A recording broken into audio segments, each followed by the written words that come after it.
Welcome back. It's 8:55. Breaking news. Police right now on the hunt for a killer after a 17-year-old boy waiting for the school bus shot and killed in North Nashville. Megan O'Halloran has been following this story since it broke and is alive. And Megan, the newest information, the bus driver and the bus full of kids actually saw all of this. Fox 17 has learned that Sheriff Robert Arnold is getting threatening calls from around the country because of a July 4th DUI checkpoint video that has gone viral. Down in Georgia, his father has been hit once, his sister twice.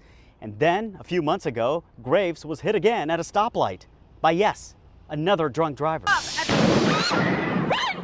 Dominic Paranjape, thank you so much for joining us on this Tuesday morning. You know, one of the saddest parts of this story out of Boston is the 8-year-old boy killed during yesterday's attack at the Boston Marathon. So much to look at, so many things happening as well. Absolutely. In fact, one of the most beautiful places inside this resort is the Garden Conservatory, and that's where we find our own Cindy Carter live right in the middle of all the beautiful scenery. Good morning, Cindy. Can you imagine, like, ladies and gentlemen, please stand for your national anthem. A party in the USA. One body language expert in Atlanta says the way you sneeze is an indication of your personality. For example, if you're a quiet sneezer, you're warm and nurturing. If you're a loud sneezer, well, you tend to be more outgoing and decisive. So with the help of some cayenne pepper, let's see what I am. In a terrifying 911 call just released, a man describes what he saw when a car slammed right into a gas pump at a Clarksville gas station. One doctor says it's her heart. One doctor says it's her lungs.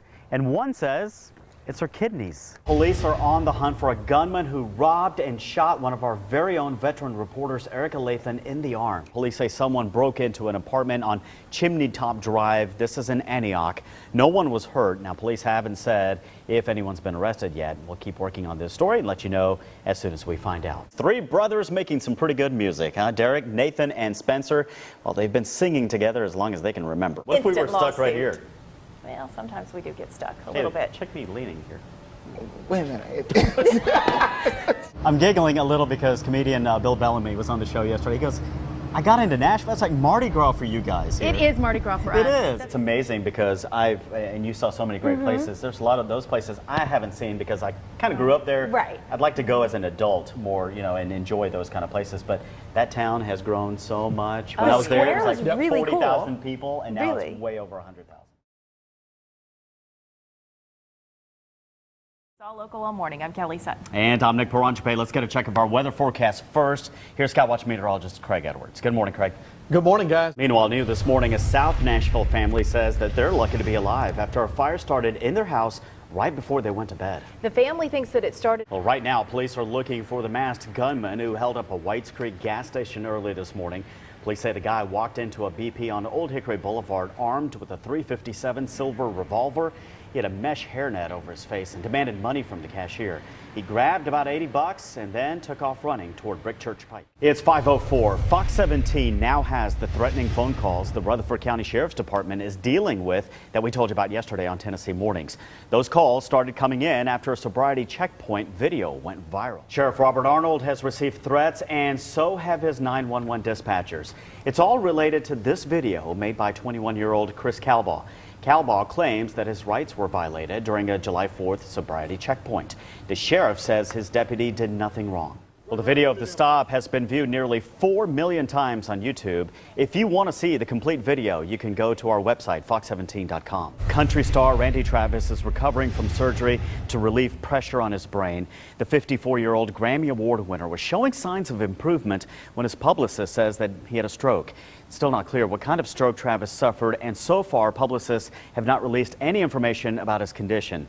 The last update said that he was still in critical condition.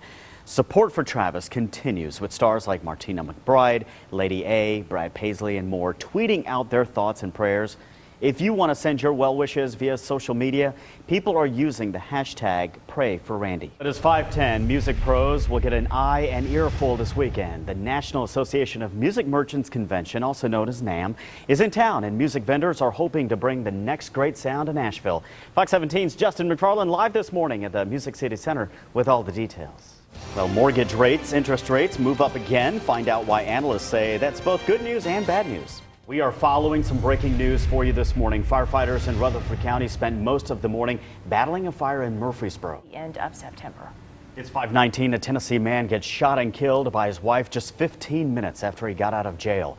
WBIR in Knoxville reports that police got a call from the wife saying that her husband was trying to break into her home. Robert Van Marshall had been tossed into jail for threatening to kill his wife and children. The judge issued an order of protection against him, but still, police say as soon as he got out of jail, he went directly to the house, threatening his wife. Her name is being withheld because police believe she is a victim of domestic violence. Police say that she likely won't face any charges because they believe she was acting in self-defense. Well, we now know the name of the man pulled from the Cumberland River Tuesday night. Metro Police say Samuel Hagan's body was found floating near Cleese's Ferry. Officers say on July 5th, the 19-year-old was spotted acting strangely at the bus station downtown before he jumped into the river from the Victory Memorial Bridge. A Kentucky woman and 2 children were injured while visiting the Great Smoky Mountains. Park officials say a tree fell, hitting 41-year-old Michelle Tilley. Her infant and 7-year-old nephew were close by, but not as seriously injured. They were all taken to the University of Tennessee Hospital. Tilley's injuries are being described as serious. Interest rates could go. 5:28, the federal government was in the black for just a little while. The U.S. Treasury Department reported a $117 billion surplus for the month of June. According to the Congressional Budget Office, the boost to the bottom line comes thanks in large part to a $59 billion payment from Fannie Mae. Analysts say trends like a stronger economy and tax increases helped June's numbers. This is the 5th time the government scored a monthly surplus since October of 2011. However, the country still has a $510 billion deficit from the majority of the fiscal year. Brazil. Well, when life gives you lemons, open a lemonade stand and do it for a good cause. That's what 6-year-old Addison Dietrich is doing with her North Dakota lemonade stand.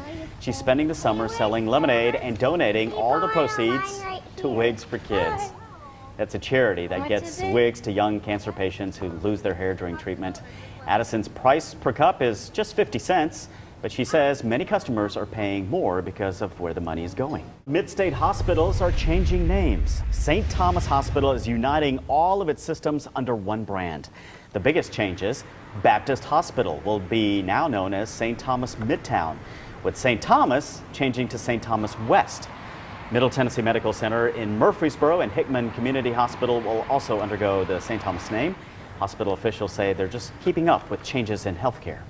We have over the past... Well, the old names will be honored in some way on each campus, like changing road names. Well, summer is heating up, and Fox 17 is giving you the chance to cool down at one of the Mid-State's best summer attractions. Watch Tennessee Mornings for your chance to win tickets to Nashville Shores. One grand prize winner will get a family 4-pack, including parking passes, a 2-night cabin stay, and food. All you have to do is listen for the keyword of the day. So get out your cell phones right now and text the keyword of the day. It is lily pad. Just text LilyPad with no spaces in between to 45203 for your chance to win. Now, if you want to ride the waves at Nashville Shores, you have from now until July 22nd to win in this contest. For concern.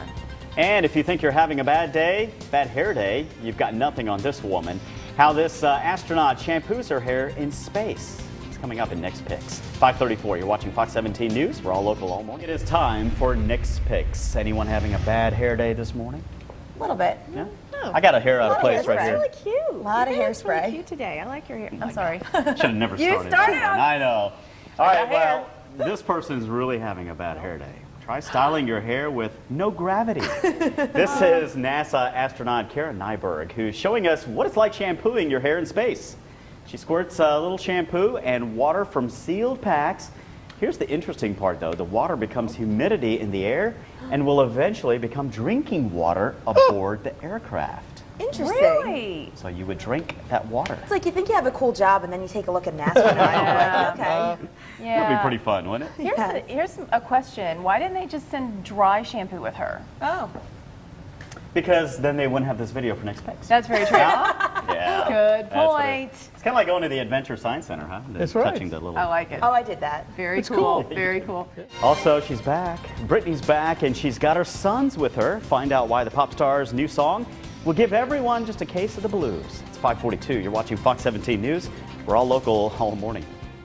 Well, it's 5:45. If you depend on I-440 to get around, you may want to find another way around this weekend. The eastbound lanes of I-440 between the I-65 and I-24 corridors will be closed Friday night through Monday morning, and every other weekend after that at the same time. It's all part of a 10-week construction project set to last through mid-October. Crews will widen the road and repair old concrete along the 7-mile stretch. A Dixon father accused of killing his 2-month-old son is set to face a judge today. A grand jury indicted Robert Hughes for second-degree murder charge and aggravated child abuse. 2-month-old Grayson Michael Sanders' death was originally classified as SIDS, but later ruled a homicide. Hughes pleaded not guilty. A hearing is set for today. Hughes' trial is expected to start October 7th. Well, it didn't exactly strike as fast as lightning, but Pearl Jam is finally releasing a new album. Lightning Bolt will drop October 15th. The announcement came on the band's website, where you can pre-order the disc and hear the first single, Mind Your Manners.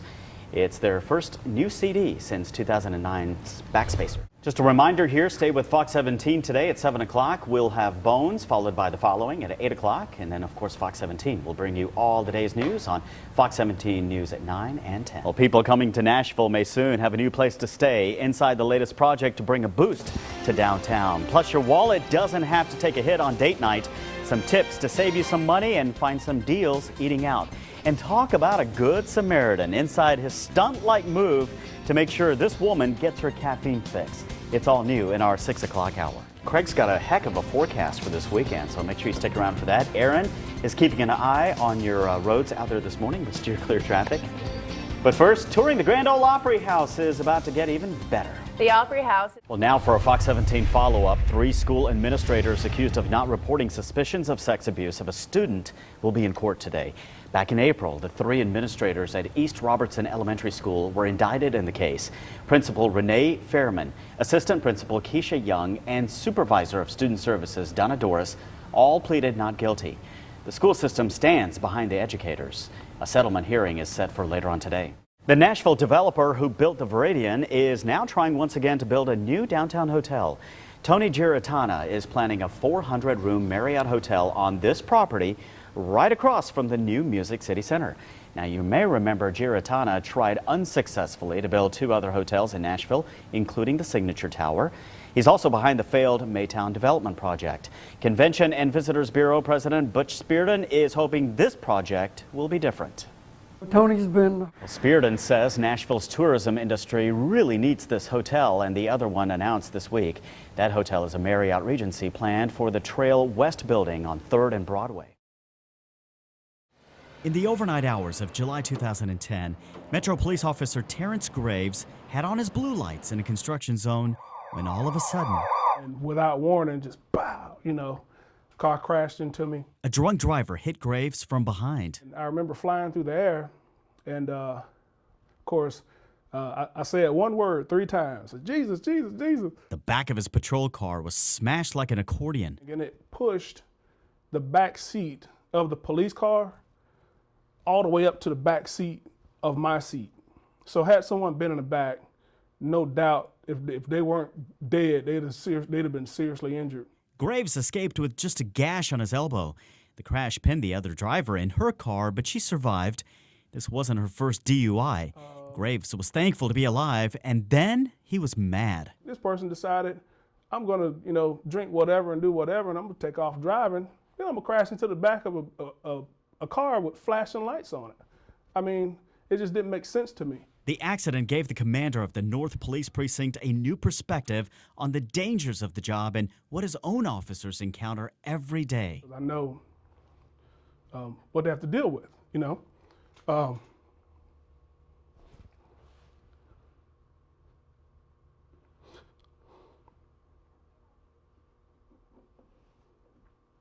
don't know what I'd have done if it was another officer. Call it a coincidence or a curse. Commander Graves isn't the first one in his family to be hit by a drunk driver. Down in Georgia, his father has been hit once, his sister twice. And then, a few months ago, Graves was hit again at a stoplight by, yes, another drunk driver. You crash into somebody and you hurt somebody, it's gonna cost you. It's gonna cost you some little jail time, it's gonna be some fines, and you might get sued. But does the punishment fit the crime? Why do we keep hearing about multiple DUI drivers still on the road, like Ronald Breedlove, currently in the Sumner County Jail with 9 DUIs? If there's a breakdown somewhere, it's not with us. I'm not a part of the court system. We do our job, and we get out there and we arrest them, and we go through the prosecution stage. I don't know what I'd have done if it was another officer. Metro Police Commander Terrence Graves, emotional at just the thought of one of his officers getting hit by a drunk driver. Instead, it was him who was hit. A drunk driver slamming into his patrol car on I-24. The woman hitting him had multiple DUIs. Obviously, when you have 9 DUIs, 13 DUIs, the law doesn't mean much to you. Mark Fishburne is Davidson County's top DUI judge. In Tennessee, if no one is injured, the first 3 DUIs are misdemeanors with limited jail time. Judge Fishburne says the laws are geared more toward punishment than treatment. I think the problem is that we focus too much on locking them up, thinking that that is going to change and modify their behaviors. First thing they're going to probably do if they haven't been received the proper treatment is they're going to hit a bar. He says to give a person true justice, you've got to tackle the root of the problem. Put your hands behind your back. Now you're being placed under arrest for DUI. You understand that? You got to get them away from the addiction that's got them there. The addiction overrides jail time anytime.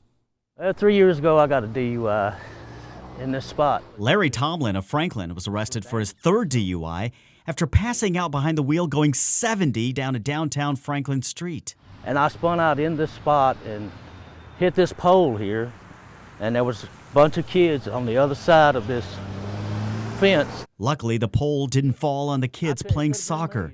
It was a wake-up call for Larry. You know, I thought maybe there was no hope for me, but they seen something in me that could be saved.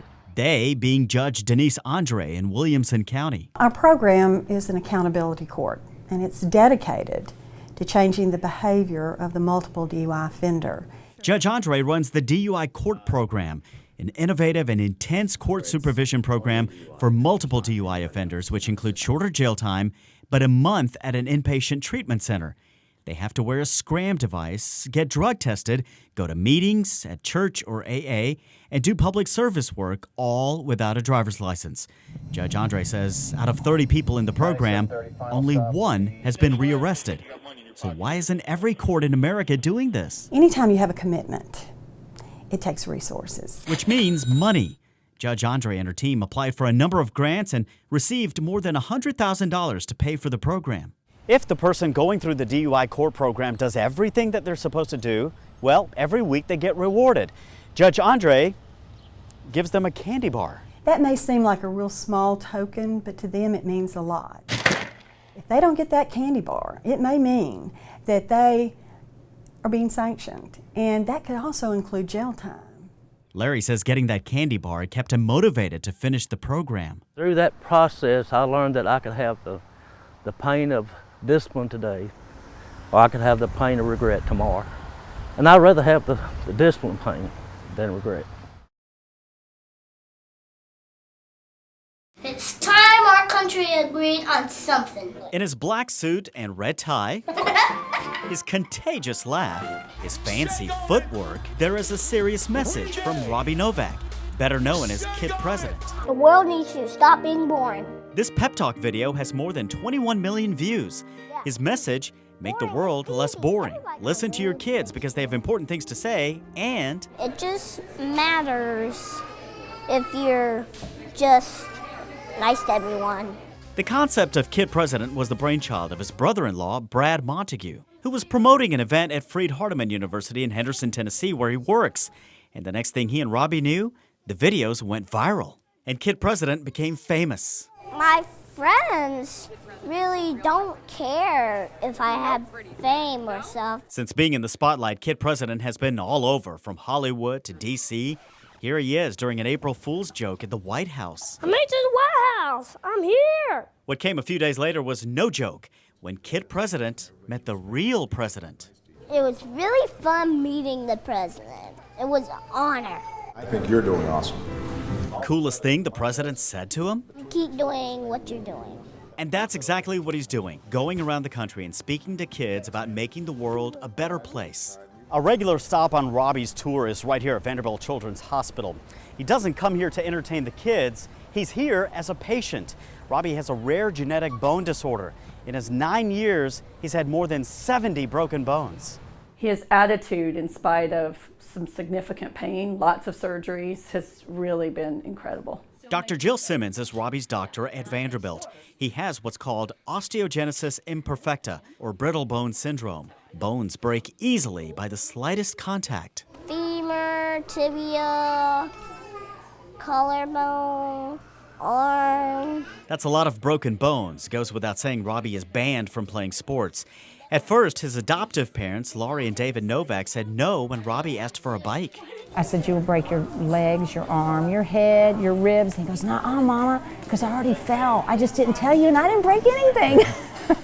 She calls him Evel Knievel and Humpty Dumpty's body. They're cautious on what Robbie can do, but they don't want to deny him of being a kid. And that includes wrestling around with his big sister, Alexia, who also has the same bone disorder. You may be older, but I'm stronger now, and that's all that matters. Every 13 weeks, Robbie comes to Vanderbilt Children's to get an intravenous infusion, a 5-hour-long process to make his bones stronger. The infusions do a great job at decreasing fracture rate, decreasing bone pain. Dr. Simmons says the prognosis for Robbie and his sister is excellent. Both understand what they can and can't do. So if Robbie wants to be president someday, he can. But does he want to? No. Too hard, too much paperwork.